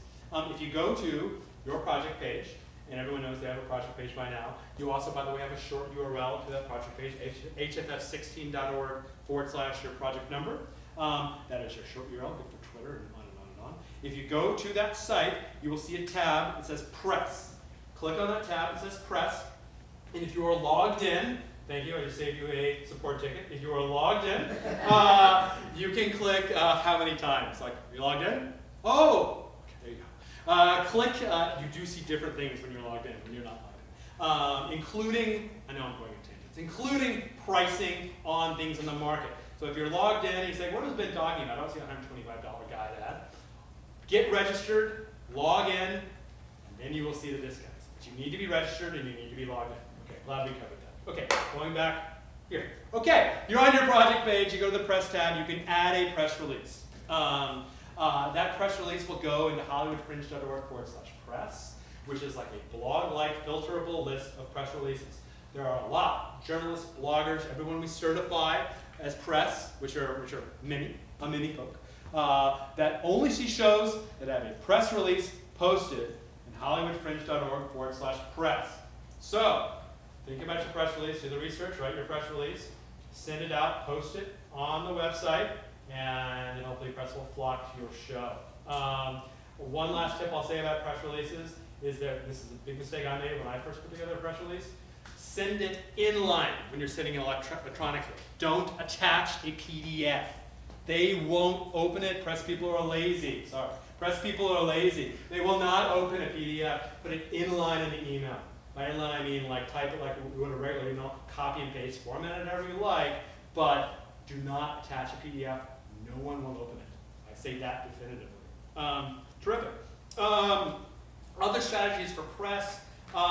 We have a whole comp ticket system, press comp ticket system in the Fringe. We have a way for certified press to request tickets to your show. This goes back to a rule we've said, you've heard it every workshop, during Fringe, check your email. Check your email. You can hear from our press office, you can hear direct from press, you could hear press requests. You will get an email that says, when there's a press request, so-and-so press from so-and-so blog/publication would like to see your show. Click here to confirm it. And then we've put a very handy link. All you do is click. It'll take you to a pre-filled out ticket comp form. All you need to do is hit OK. That's all you need to do. And it will automatically add that press member to your will call list and mark that person on your roll call list as press. So you know to kiss their butt when they walk in. So in any case, check your email. When you get those press requests coming through email, just respond quickly. Otherwise, they'll email us and say, why the hell isn't this person giving me a press request, right? So take it, if you want press to your show, I imagine a lot of you do, keep an eye on email, and as people request press tickets, give them to them, if you want that. Now, also note that it is generally normal practice for them to only ask for one ticket. If you have a press person asking you for 8 tickets, wonder about that a little bit. That's a little much. Maybe 2. Anything above that is a little extreme. So question that. Think about how many tickets that you're blocking out for this one person in the press. Check there. If it's the LA Times, then, but if it's so-and-so's blog that they update, first of all, they wouldn't get certified with us. But if they update like once or twice a year and they want 8 press tickets, so keep that in mind. If you ever see abuse, let us know too, because lots of press. Create a press strategy. As you create a marketing strategy, as you create a sales strategy, as you create a strategy to rehearse and produce a wonderful production, create a press strategy. Think about press you target, try to leverage existing relationships. Don't spam press. Like, it's good to send them a press release, and then maybe one follow-up personally, saying, hi, Joe. I sort of thought of you because I know you like this sort of show. Here's what we're all about. We'd love to see you. I'll have a press ticket waiting for you at the door. Personal emails are fine, but that's it. Don't spam it. That will just make them angry. They're lazy and they're easily angry. So don't do that. No one's covering the Fringe. Okay, press, I said check the press awareness article. It's actually really nice. And our friend Colin over here actually gave us, who's very tapped into the press, I should ask you for an updated list, has given us some great Los Angeles resources that cover you. So if you're gonna, one of the things you want is a press list. It's a producer's best friend. It's something that develops over time. Is a list of key press around the area. The people that you basically send your press releases to whenever you have a press release, whenever you have an event, etc. You want to start fostering this. As you bounce from production to production, you take your press list with you. And you guard your press list with your life. It's like guarding your newsletter list. You guard it with your life, because it's yours. It's one of your key aspects of building an audience and keeping an audience as you develop it. So if you go to hollywoodfringe.org/learn, you learn, L-E-A-R-N, you click on your the press awareness article, and there's some basic, this is the list there of folks you can target, LA Times, blogs, on and on and on. So check that. And then finally, create press packets. More professional you can get, folders, branded folders, information blog articles, something you can physically hand to press people as they walk in. So when someone comes and it says press on your roll call list, you have press packets waiting for them. It will show that you're professional, show that you're taking it seriously, you're taking press coverage seriously. It'll give them resources to write about when they write the articles or review. So create press packets. You can do it cheaply, and you can do it well cheaply. So think about that as well. Okay, we only got a couple more things to talk about, then we're going to go straight to Q&A. What time? Okay, that's great. We're going to be fine. I'll say as long as people have questions. Networking. Huge. Okay, I know I put it near the end, but that doesn't mean that it's not one of the most important conceivable things you can do. Is networking, talking to people, making friends, influencing people. Another great book to read, by the way, Dale Carnegie. Making friends and influence people. How to make friends and influence people. Goofy title, great book. Going to the events. Congratulations, you're here. Now, don't be an island. Talk to the person next to you. Go to the mixer after this. Talk to people. Once we start office hours, we'll blast you guys about office hours. First one's on Wednesday. The first one's actually this Wednesday at 3 clubs where you're going to be. Every week, starting this week, we're going to host this thing called office hours. If you can informally, a few of the core hardcore Fringe people back in the day would go to 3 clubs, which is why we're sort of starting there, because Stacy and I lived down the road, and it was the bar we could stumble back from the easiest for kids, obviously. It's a place for you to talk to Fringe staff, other Fringers. I'm going to be at a bunch of them. Stacy will be at some of them. Other Fringe members will be at some of them. There'll always be staff there, but more importantly, you can talk to us all you want to, but we're not going to put butts in your seats. You want to talk to other people. You want to meet other people. You want to create relationships. So if they're always on Wednesdays. They're always at a different bar. Check the blog post. Go to hollywoodfringe.org/blog. Check the office hours blog post. They'll be updated throughout the year as we add more bars and add more days. Go to those. Have a good time. Have a drink. The hashtag is #DrinkingAboutFringe, which is like a national phenomenon, drinking about X, like whatever. But in any case, go meet people, talk. It's actually great. We started doing this last year, and normally there was the mixers after these things, but then there was Fringe Central when everyone would come and drink together and have a good time, and commune with one another and talk about their ideas and their dreams and their shows, etc. We started doing that much earlier with this office hours program. Like the people that get in early and start creating this community, the people that isolate, the people who talk the most, the people who have the most connections. In the Malcolm Gladwell book that I mentioned, Tipping Point, there's this group of people called connectors, and they are the people that just naturally know something. Here's a little interesting exercise. Go through your friends list on Facebook. You will find 1 friend, 2 friends, 3 friends, 4 friends that just seem to know everyone, or connectors for you, that connect you to everyone. Because that's what they do. Whether they know it or not, they are the octopus of your social world. They connect. How did I meet that person? Oh, I met this person through Jam. Yeah, actually I met this person through Jam too. I met a lot of people through Jam. Jam must get around. So right, in Fringe, we have those tentacle bits. That's not what I meant.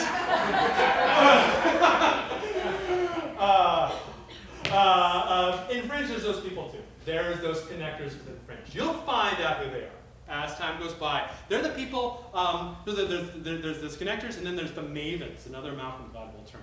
They're the people, you know these people. It's like, they're the people like, there's a new Batman movie out right now, where it's not fantastic. Okay, clearly not getting any Warner Brothers movie from this, money from this. Or it's not fantastic, but at the same time, I have this one guy. Okay, I have a lot of geek friends. I have more than one guy. I have one guy that I'm going to for sure and say, what do you think of the new Batman movie? And because I know I'm gonna have to shut him up after he talks about it for 45 minutes and like the history of Gotham and how it was founded and all this sort of stuff. But in any case, he's the guy that I know is the final word on Batman, right? There's people like that for theater, and there's people like that for Fringe theater. Finding those mavens, getting them to come to your show. They're opinion makers, and they exist. So you have your connectors, and you have your mavens, your opinion makers. And they're both very valuable people to know. And the more when you think in this framework, you're thinking like a marketer now. You're thinking, how can I get people to the show? This guy will tell all his friends. If I get this one person to come see my show, then that will equate into 15 people. Maybe there's another connector within those 15, which will equate to another 15 people. Before you know it, you're sold out. It's very real. It's not just theoretical. It's very real. It's finding these people.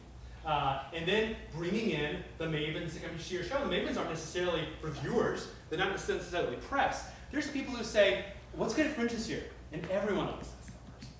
What's good at Fringe this year? Find those people. And you will find these people at mixers. You'll find these people at office hours. You will find these people at Fringe Central. You will find these people walking around with a button in venues around the Fringe-verse, which is a word. Fringe-ships is also a word. You make fringe-ships at these events. Friendships are also very real and very useful, not just because it's nice to have friends, which it is, but they're also very useful because friendships blossom into work opportunities. And so be social. If you're one of these crowdy artist types, that's fine. We all have the crowdy artist types in us. Find a producer who isn't and get them to go to these events and meet people and talk to people and develop relationships, okay? So that's key. I talked about this a little bit. Fringe Central, and I'll say it one more time, very important. It's the social hub of the Fringe. So the art happens elsewhere at one of the beautiful venues, and we'd be lost without the beautiful venues giving us. A lot of the social interaction, the communing, happens at Fringe Central. So spend time there. Go there after shows. Go there before shows. Tell your audience about the show. However you want to do it, but like spend time there. A lot of the seasoned Fringe professionals and people in the workshops play the same thing. Fringe Central is a very good place to promote your show. And because you develop these friendships that will expand into the Fringiverse. Leverage existing base, obviously. A lot of people start with friends, coworkers, family to see their show. There's no shame in it. Do it. It's fine. Get butts and seats. Talk to people at shows. Meet people after shows. We have this thing called the button, and we'll be talking about the button a lot. A button gives you $1 off all seats, all tickets that you buy through the Fringe. If you are a primary producer on a show, you get a free button. If you are a co-participant on a show, your button's only $3. The rest of the world is $5. What it is though, an identifier saying I'm part of the Fringiverse. I'm a Fringism. I got a lot of them. I keep going all day. But like wear your button proudly. And when you see someone on the streets who's also wearing a button, talk to them. Meet them. Ask them what's good. Ask them what you're seeing. Ask them if they can like to come see your show. That's how you know. That's how you know someone's in the Fringe. They're wearing a square button. We made it square, so it's weird. So people know that there's Fringe. Volunteer, I talked about volunteering. Stina's here. Stina, you're actually here now. This is Stina. She's our volunteer director. So talk to her if you like to volunteer. It's a great way to meet people. When you're wearing a Fringe shirt, and a tie-dye shirt like hers, then people will talk to you even more. So it's a great way to get in. Office hours, I talked about office hours. I want to throw up a few dates. Also check the blog post. These are just the next few. And then we're going to get right to I'm talking a little about social networking, we'll get right to Q&A. March 30th, 3 clubs, that's this Wednesday. They're really fun nights, and for those of you that drink, for those of you who don't drink, fine, don't drink, have a Coke, whatever. For those of you who drink, we do get, everywhere we go, we get discounted drinks. So you drink for cheap. Hollywood Fringe Festival, drink for cheap. March 30th is 3 clubs. April 6th is St. Felix, that place is fun. April 13th is the Dragonfly. That's our Fringe Central venue. It's not going to be decked out all Fringe Central style yet. It looks kind of punk rock style, which has its own cool thing about it. Dragonfly's a great venue. It's a great management, great place. You can see a lot of great stuff there. April 13th is Dragonfly. April 20th is the Pig and Whistle. I watched half of the World Cup. I ate way too many French fries at their 2010 Pig and Whistle. It's up on Hollywood Boulevard. It's cool. It's a really cool bar. And then see the blog post for the addresses of these places, for the specials. We'll list those as well. So if you're really into margaritas, go to the Mexican bar that you go to further on the line. So just so you know what the actual specials are, and future dates. And we keep adding to those. And they'll develop as we go forward. Usually 4 or 5 heads. So We have all of them except the last one. oh crap! Well, that's great. Good job. So yeah, it will develop once between now and then. So yeah, check out that blog post. Fringe/blog, and we'll tweet about it and the whole thing. So stay on Twitter. If you don't understand Twitter, you're not alone. Ask somebody next to you. Speaking of which, social networking, this is the last thing I'll do with some Q&A. HFF16, I said this the first time, I'll say it again, let us all agree to use Twitter. It's a great way for us all to communicate. Use hashtag HFF16. Hashtag is when you're talking about something. It's entered our lexicon in the past few years. So I'll say, I'm really reversing my show right now, and it's going to be great in a Tony Tiger sort of way, hashtag HFF16. Just dating. Hashtag HFF16. Always tag that at the end. We have Twitter chats every year. If you are a participant, participate in the Twitter chats. Even if you're not going to be available, then schedule a tweet. There are tools out there that will allow you to schedule tweets saying, hey guys, I have a show, it's great, hashtag HFF16. Always add hashtag HFF16 to everything you tweet when you're tweeting about the Fringe. We also have a big Instagram thing as well, so hashtag HFF16. Facebook does hashtags, I weirdly hashtag things on HFF, but they're not quite built into the framework. So anyway, Twitter chats. Twitter chats are an opportunity, they're an hour. Yeah. They're an hour. If you go to the blog, there's a schedule there. Hollywood Fringe goes to the blog. There's a schedule for Twitter chats there.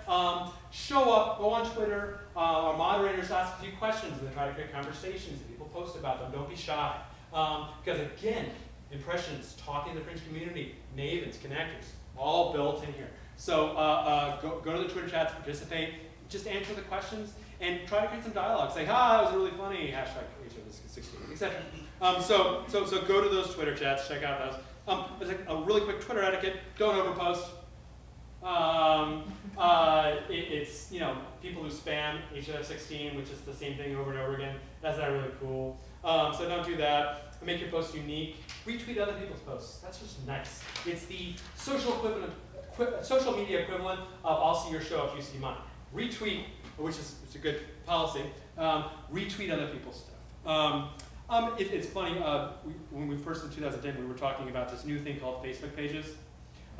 Yes, they're not so new anymore, and now because of their algorithm, when you post as a Facebook page and you don't put any money behind it, you're lucky if 12 people see it. It's just Mark Zuckerberg's plan to conquer the empire. Again, not getting any money from Facebook either. But like, so you know, if you have budget, whenever we post something on we have 8,000 plus, you know, people on our Facebook page, followers on our Facebook page. If we post something on it, unless people reshare it, 500 people might see it. We put money behind every post we make. We promote every post we make. It's just the way it is in Facebook right now. They say it's for us because we don't want our feed all, you know, gunked up with other Facebook page posts. It's not like Facebook isn't profiting from this either. So in any case, just know that. Create a Facebook page about your show. Absolutely. Just know that as you're collecting people, to reach them, you're going to need to put a couple bucks behind every post. We're not talking about 50 bucks.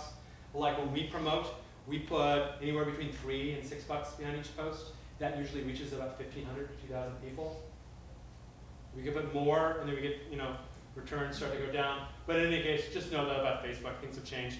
I said back then, in 2010, create a blog for your show. Because blogs are this high technology. Sure, create a Tumblr, create a blog for your show. Sort of cover what you've been working through. And it's fine if for nothing else as a landing page for your social media. It's good to have landing pages. If I'm posting something on Facebook, on Instagram doesn't really let you give links so easily, but certainly Twitter does. If you can give a landing page, then all the better. And it's like, you want to learn more, check a landing page. And that's how a Tumblr can help. That's how a blog, a WordPress blog can help. So these are ideas. And also it's nice to have that historical record of the creation of your show. So we have Matt up here. This is the end of the regular part. Matt's now going to pick a completely random person in his box there on who gets the package. So I've got 3 things happening, depending on what you need. One package is great for just about everybody. If you're doing a 4x6 or 5x7, that resolution will cover you. If you're doing 8x10, the second one will cover you. And if you're doing anything big like a poster or major archiving, that third tier will cover you. PricewaterhouseCoopers in possession of that. First person who's going to get the base package of up to 4x6 or 4x7 or 5x7 resolution. Oh, David Harper. Dang.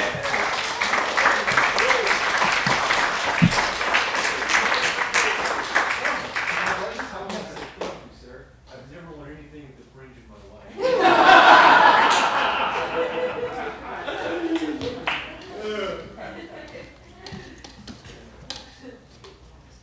Okay, number 2. I really want it. Lois. All right, this one is great for up to 8x10. We have Missy?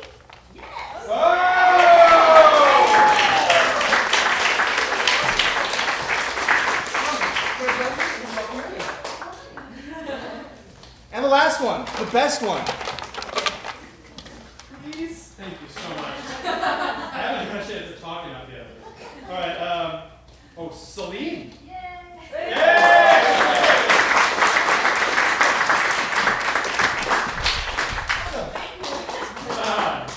Everyone talk to me after. Thank you, Matt. Thank you. Do you want this back? Well, There you go. maybe. You might want to frame it. With Thanks, these photos. everybody. Great. Thank you, Matt.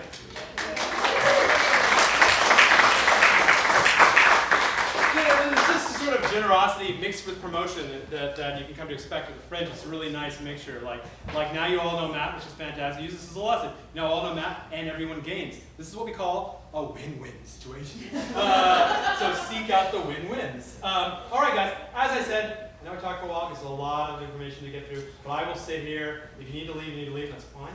But I will sit here until everyone has got their question answered, and I will answer questions. even if it means staying here till tomorrow. So please, kindergarten rules, please raise your hands. We'll call on you, I'll try to mix it up a lot. And then stand up, give the name of your show, introduce yourself, say it proudly and boldly, as we do at the Fringe, and then ask your question. And yeah, so first question. Hello. My name is Erica Floor. I'm with the Proboscis Theater Company. We won the Bloke Award last year. Thank you, Colin, for winning. It's right there. Yeah. Your daughter's adorable. And, Except it's a son.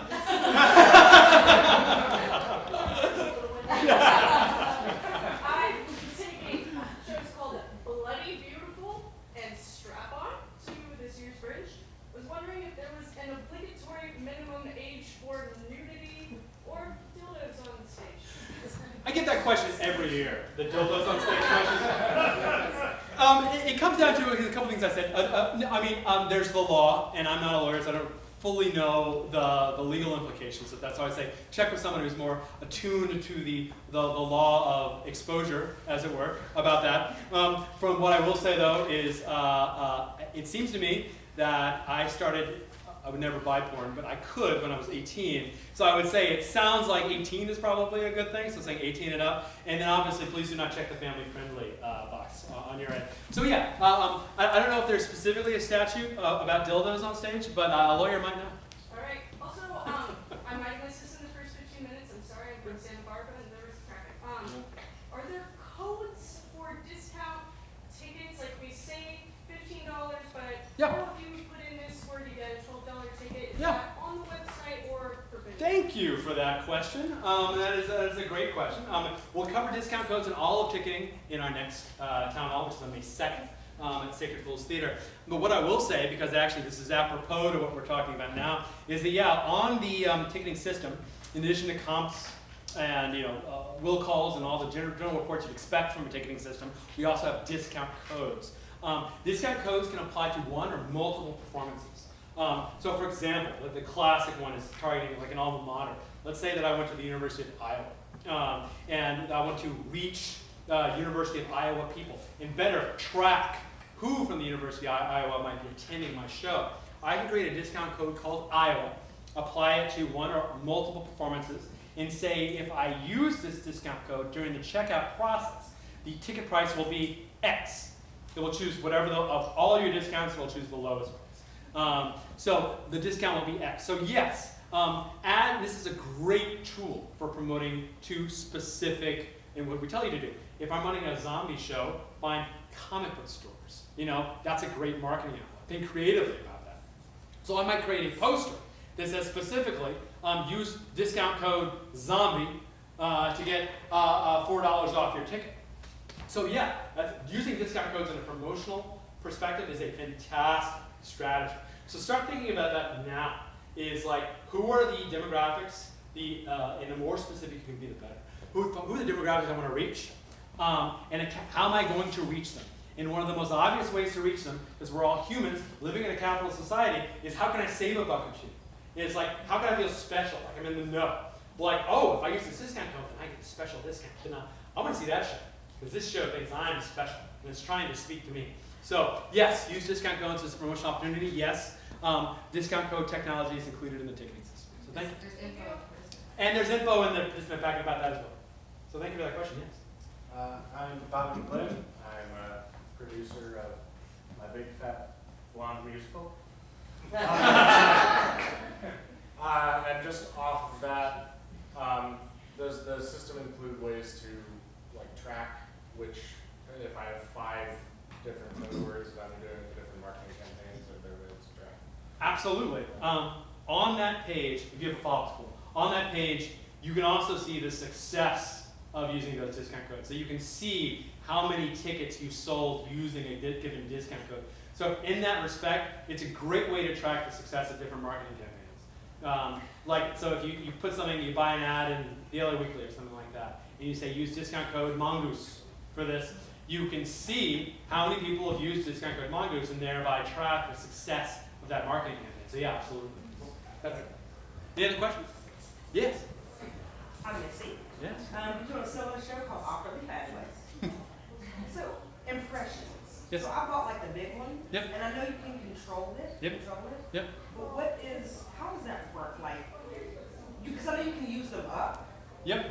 So what's the best way to kind of manage them and? Sure. So let's say you bought one today, but you don't want it to go live until June 1st, June 8th, whatever. You can mark them as active or not active. So you can buy it and uncheck the active box. Then they won't run, right? So an impression, and just to restate what an impression is, because it's a technical term.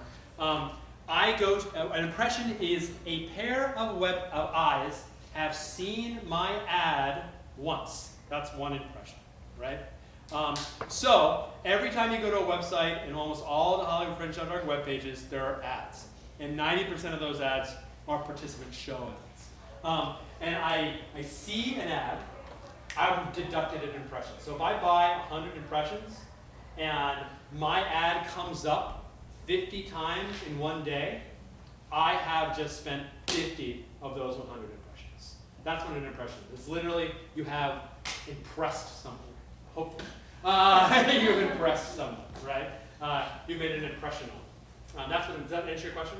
Yes. That's what an impression is. And you can control when the ad runs by marking it active or inactive. Is there like a strategy behind using them? Absolutely. Like, we're talking about this a little. As I said, like, if you're trying to reach participants, now is a great time to run online ads. Because participant ads, you don't have a lot of ticket buyers on the site right now because we're not selling tickets yet. So you don't have a lot of ticket buyers on the site. You have a lot of potential and existing participants. So if your strategy is to target participants, this is a great time. Note that between now and April 1st, when everyone's clamoring to get their registrations in, there's a lot of site activities. So you can also expect to use up your impressions pretty quickly this week. But that doesn't mean you're not hitting the people. It's all about your strategy, of how you want to spend your budget. And then, during the festival proper, obviously you have a lot of ticket buyers. You have 1 million plus page hits on the site during the festival. So you're going to have a lot of people, but you're also going to be sharing that time with a lot of other ads. So you're going to be much more obvious in charge during this period right now, but you're going to burn through impressions quick. And you're going to have a much broader audience during the festival. You're going to use impressions slower, but you're also not going to get out there as often because you're sharing with all these other ads on the site. It's all about strategy and how you want to spend your marketing. Great. Any other questions? Yes? Steve Troop, Alien vs. Musical. Again? Again. All right. A couple of questions. Yeah. Do you have a good time frame for sending out press releases? Is it about 2 to 3 weeks before or previews? Stacey? Sorry. Timing for when to send out press releases and to post press releases. I would say you can start as early as now, if you'd like, but I think that press really start buckling down around May 1st, probably. Yeah. Starting to schedule when they're going to be seeing shows. And I don't know if you'd even know this answer, but we have ad impressions left over from last year. You can tell you in the system. Yep. Cool. Absolutely. That's when we gave you like 1 million free ad impressions near the end of Well, what the. happened is we sold out like the day after we sent it, so we just stopped it and never went back to it. There you go. Very good. Good financial decision on my part. Okay. But yes, you can you can reuse those ad impressions. Absolutely. Yes. Yeah. My name is Catherine King, and I'm doing Psychic Sync. And I was really interested in cross promotion this year. So what would be a good way to go about that besides just randomly hoping to meet people that might be a good fit? Sure. I mean, like. Is it creative? What's that? A lot of people do that through Twitter. Through Twitter. They'll, So they just put out like a on message. Twitter chats and things, like they'll meet people that are kind of like-minded, or you strike up a friendship through somebody on social media, and then it just like, that's how a lot of them happened in Miami. Yeah, and events, meeting people. Like, every year we tend to have these themes. Office hours, we tend to have themes. Like, there's one year where like every other show was some sort of Shakespeare parody. And there was another thing where I've said it, zombies. It was like the year of the zombies. This is zombies everywhere. So sometimes it's good to find like-minded shows too, and you can do that just by cruising through the Fringe site and finding them, and teaming with them, like to put together a zombie package, for example. Meeting people at events that you seem to have in Twitter, that you have a kinship with, that you feel comfortable with, that you want to cross promote with, is a great way. It all comes back down to the cardinal marketing rule of Fringe, which is be social, get out there, meet people, work together, be a community, all that sort of stuff, all that jazz. I'd say like it's all about connections, right? And making those connections and finding ways to leverage those connections for friendships, as well as business, which is really what a friendship can be defined as a win-win in the world of meeting somebody you genuinely like and meeting somebody you genuinely want to work with. When Webster's eventually adds the word friendships to the dictionary. Ben, you can also look at the shows that are at your venue. Yeah. And work with the other shows there. It's a great place to cross promote. Great. For those, I know, Matt, you've done some cross promotions. Do you have any thoughts? Yeah, I mean, and if you talk to your venue manager, all of us should be giving you a list of all the shows in the space, the email contact, and also orchestrating events that will bring you guys together prior to Fringe. So, bother them.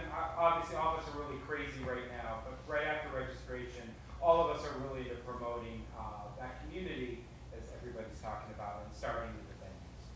Anybody else have any thoughts that might give on cross promotion, things that have worked in the past? All right, good. So those are clearly all of the answers.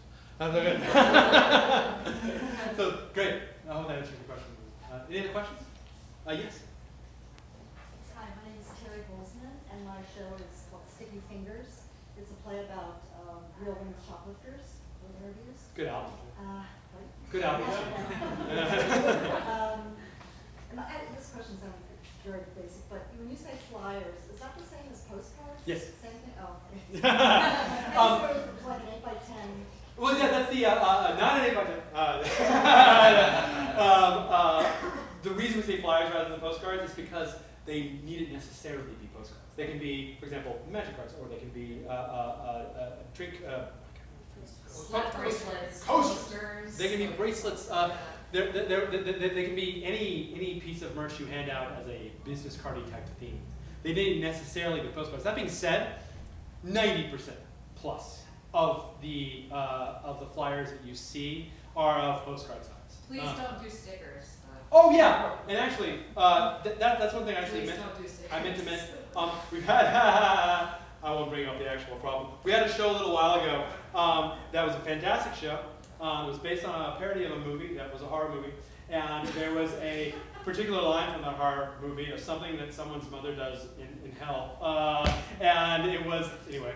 I'll let you come and figure out what that is. And he decided to put stickers of this relatively explicit message all over Hollywood with the Hollywood Fringe logo right next to it. Now, the thing about the law is that you can't do that. The perfectly well-meaning guy was like, hey, you know, there's a thing you did, it's going to really get us in trouble, and you, because I'm giving them your number. Do not put stickers on publicly owned places in Hollywood, please, or elsewhere, because it will come back to us. We will get yelled at and it's ugly. So yes, please do not put stickers in places. Thank you. Did I answer the question now? Answer the question? There was a question, I answered it. Good. Okay, good. Any other? I get on these tangents. Yes. Hi, Jen Albert, doing a live action Punch and Judy. I love hearing about the show. Actually, I wanted to ask about the workshops. Yes. Because if you're doing a workshop and you want to do a class, Yep. Do you have to do it at the venue where you're doing the show? I only question that because I'm not sure what their space is, and if I'm doing like a stage combat workshop, for instance, it might not be the best Absolutely. venue for it. Of course, yeah. That's a really good question. Can you do it off-site? Like, what's the... The only thing, it doesn't need to be at the same venue as your show at all. All it needs is to be within the Hollywood Fringe zone. So, which is Normandy to Gardner and La Brea to Franklin. If it's in that zone, and if you go to hollywoodfringe.org/learn and click on where is the fringe, it gives you the borders there. It can be anywhere. So it needed to be in a theater space. We're blessed with wonderful venues here in Hollywood, but it can be in a bar, it can be in a warehouse, it can be anywhere. It can be in a studio, it can be anywhere you want. So anywhere. But you need to go through venue registration process. Yeah. Right. Which is the thing. And I'm sorry, one other thing, does that, you do it, do you have to register for that before the April 15th? Okay, let me actually clarify one thing about that. April 1st, Or for the April April 1st, yeah. yeah. Let me clarify one thing about that, is that April 1st is the deadline to make the printed guide. Right. Now, we've had people register in the middle of the Fringe, anytime. You can register on June 20th if you want to. You just won't get the Fringe guide because we don't have the Harry Potter technology yet. That you can like blast. Okay, right. But you can register anytime, anytime. Yeah, that is your question? Yeah, I just don't know how you promote. Oh, sure. Well, there's many ways of promoting beyond Fringe. Print's a great way of promoting, and the Fringe Guide's a great way of promoting, but there's also online ads, there's Twitter, there's events, there's that retail aspect of promotion, meeting So people. just the same way. Same ways, Okay. same ways, yeah. Thank Exactly. you. If you have a show, you can also make the show saying, I also have a workshop, and a curtain speech or a post-curtain speech. Gotcha. Yeah. That's super. Great. Thank you. You're welcome. Any other questions? Yes! Do we get to do a photo of you and everybody? Of course. Awesome. All right, you want to come up here? Yeah. One more question though. Wait, let's do one more question. Let's close out the questions. Let's do that. Yes. Okay, Joyce Cannon now, Patty's America. I'm a first-time producer. Welcome. And, thank you. And, the thing is about the, and maybe I've asked, fractured atoms, regarding the liability and the workers' comp. Yep. Like, you're paying your people even though they're not like, just like for the thing. What is the story that is there a specific kind of liability, a specific kind of workers' comp, specific for theater? I'm not being, I'll pull the I'm not a lawyer card again. And so if you have specific legal questions, ask a legal professional. What I will say is we strongly encourage you to get insurance. And a lot of venues will provide insurance blankets through for a certain fee that the venue charges. We also, if you contact support at hollywoodfringe.org, we can provide you with insurance options. Also, you can talk to Diane at Fractured Atlas, and she will certainly help you with insurance as well. And perhaps be able to answer some of those workers' comp questions. I don't know if you can as well. Do you I'm want to? actually the director of the fiscal sponsorship program, but I can connect you to our insurance director. Perfect, thank you so much. Absolutely, absolutely. But we do suggest folks get insurance. It's just Yes, wise. wise. Yes, indeed. Any other questions? Last call for questions? Okay, let's do a photo. What do you want?